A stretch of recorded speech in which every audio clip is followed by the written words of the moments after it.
Hey guys, thank you for watching the Slat Rock channel. You know, the main event is a spot that's supposed to be reserved for a company's creme de la creme, the wrestlers that everyone wants to see and who have paid good money to do so. The idea being that you save the best for last. Professional wrestling has seen guys like Bruno Sammartino and Hulk Hogan bring in lots of money for promoters, despite having fairly routine matches. On the other hand, guys like CM Punk and Daniel Bryan have shown that you don't have to be a big man to get over if you have the right mix of charisma and mat skills. In my opinion, main event wrestlers are required to possess 1. A good look, 2. Good in-ring ability, 3. Good mic skills, 4. Great work ethic and reputation, 5. Fantastic ability to connect with the fans as either a face or a heel. The following list of wrestlers had no business being in the main event as they lacked one or more skills to be a main eventer. 1. Heidenreich. There's not much to say about a wrestler when your claim to fame is taking Michael Cole's manhood. John Heidenreich had that big man look that Vince McMahon rubs one out to in Titan Tower, but like many other big men signed by WWE, Heidenreich had trouble putting one foot in front of the other, let alone putting on a good match. Heidenreich began squashing opponents while reciting poetry he referred to as disaster pieces. That name could have been applied to any of his matches as well, but that didn't stop WWE from putting him into a main event program with The Undertaker, followed by a tag team with Road Warrior Animal. As devastating as Hurricane Katrina was, it did have the unexpected benefit of seeing Heidenreich take time off to spend with his family. In January 2006, the WWE had a rare lucid moment and released Heidenreich from his contract. Number 2. Snitsky. Unlike Heidenreich, Gene Snitsky brought much more to the table, or in this case, the ring. Not only did he punt babies, but he had terrible backney, or acne on the back. That's usually a sign of steroid abuse, but due to the lawyers at Titan Towers, that's merely speculation on our part. And was eventually revealed to have really bad body odor. Talk about a great gimmick for getting over. In any case, Snitsky started off strong as he looked to be just another jobber paired off against Kane. Instead, he ended up causing Lita to miscarry her storyline Spawn of Satan with Kane, when Snitsky clobbered Kane with a chair and Kane fell onto Lita. In a parallel universe where good booking still exists, that was Snitsky's only appearance. Sadly, in our world, Snitsky's response was so good that he was put into a feud with the Big Red Machine. Snitsky ended up putting Kane out of action at Taboo Tuesday when he crushed Kane's throat, giving Glenn Jacobs time to film his horror film See No Evil. The WWE then had an inspired move where Heidenreich and Snitsky formed an alliance after meeting at Survivor Series and admiring their work. I like your poetry, and I like what you do to babies.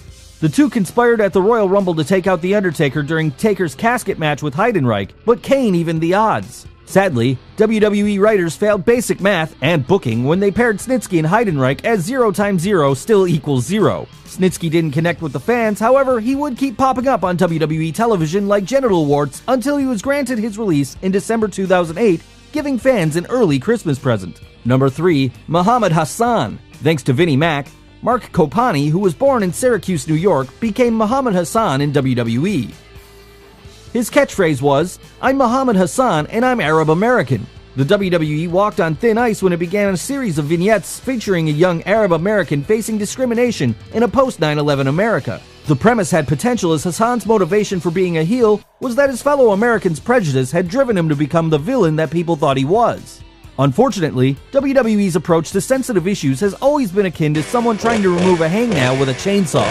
Hassan would work programs with top stars like Hulk Hogan, Shawn Michaels, John Cena, and Batista. However, he seemed to be missing something, arguably charisma, ring work, or both.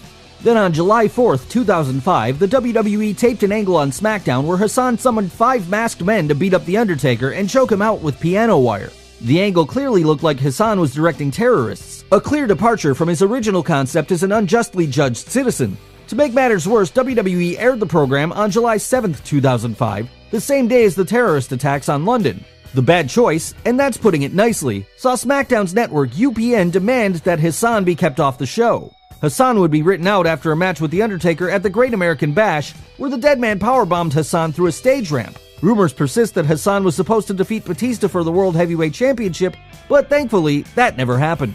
Number 4. Mason Ryan. Ryan, a big man from Wales who competed on the UK show Gladiators, based on American Gladiators, before coming to WWE, only worked on the main roster from 2011 to 2012, starting out as an enforcer for CM Punk's new Nexus. Ryan would get to work with top stars such as Randy Orton, Kane, and The Big Show, but few people could explain his push. After that, Mason was limited to largely supporting roles on Superstars and Raw before transferring to NXT in 2012 when it became a developmental territory and working there until his release in 2014.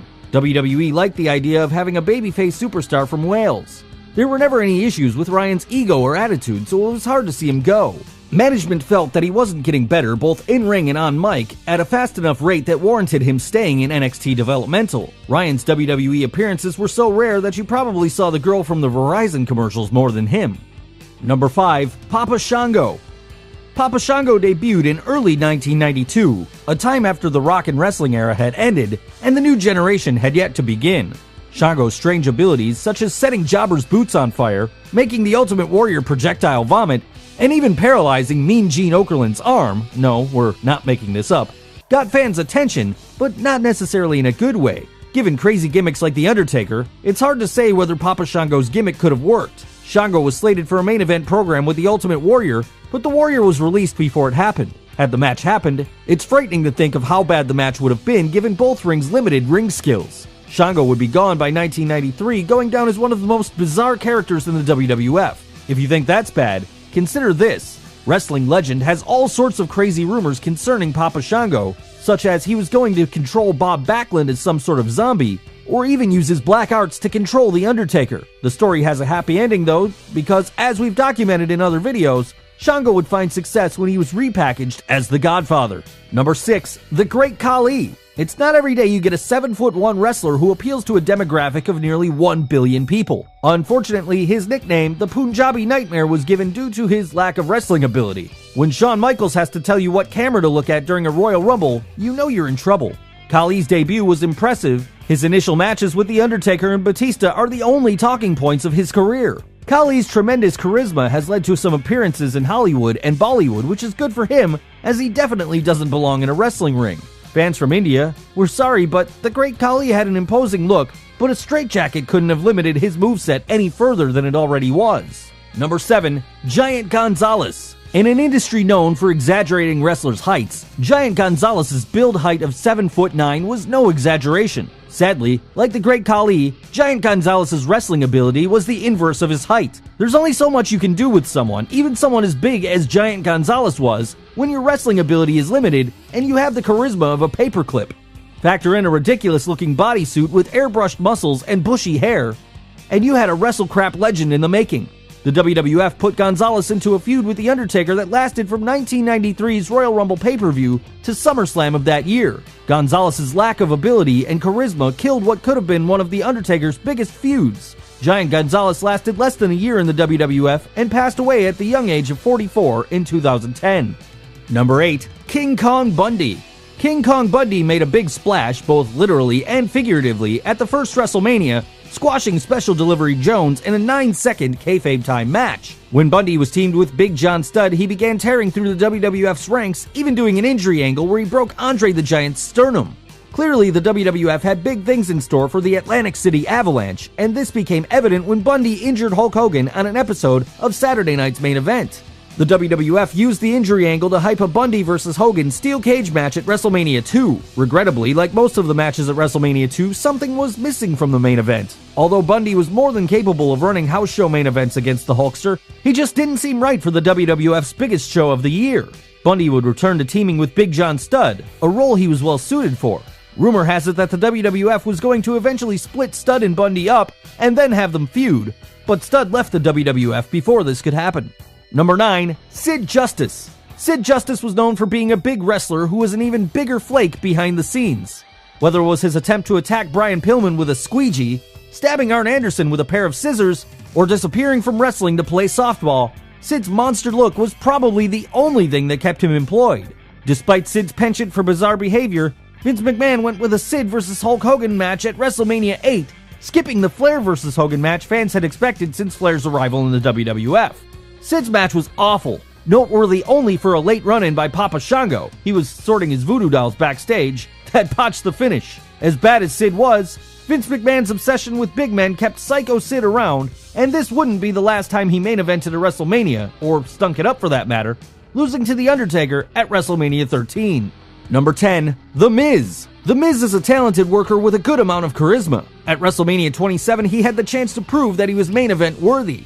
Unfortunately, he was in the right place at the wrong time, as his WWE Championship defense against John Cena was nothing more than a setup for The Rock vs. John Cena match at WrestleMania 28. While The Miz undoubtedly enjoyed his big WrestleMania main event payday, the match itself did nothing to get his career over. Instead, it made him look like a guy that doesn't belong in the main event. He is a terrific mid-card wrestler, but sorry, not a main eventer. Number 11, Jack Swagger. The All-American American is clearly a talented wrestler with the potential to work in the upper card when booked right, but who's been kept at the mid-card level due to bad booking.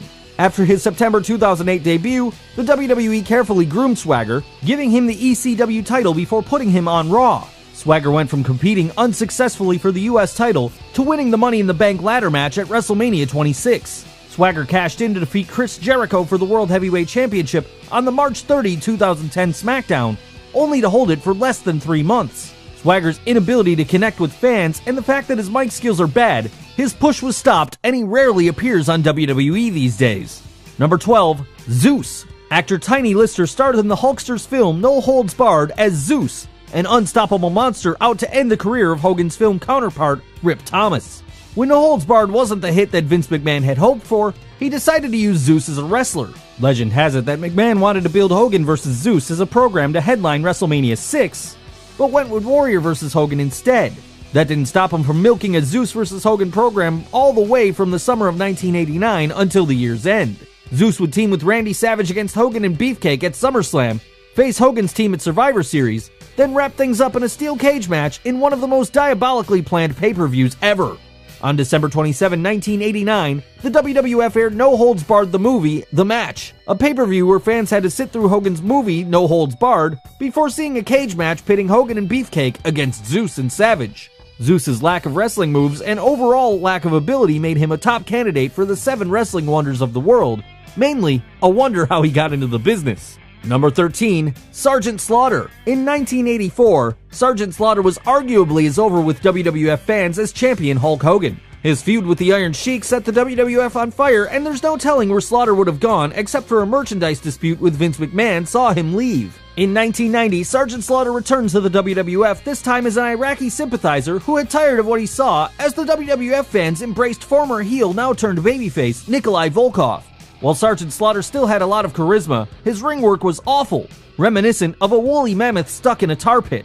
That didn't stop the WWF from putting the WWF Championship on him at the 1991 Royal Rumble, then pitting him against Hulk Hogan in the main event at WrestleMania 7. Sergeant Slaughter had no business being in the main event at this point in his career, except for Vince McMahon's hope to capitalize on the 1991 Gulf War by running a patriotic angle between the real American Hulk Hogan and Sergeant Slaughter. So what did you think of our selections? Did we forget to mention any wrestlers with no business in the main event? Analyzing professional wrestling is almost as lively as the matches themselves, so we know some of you don't agree with our picks. Be sure to leave your comments, and if you haven't already, subscribe to the Slat Rock channel. You can follow us on Facebook, Twitter, and Google+, and as always, thanks for watching.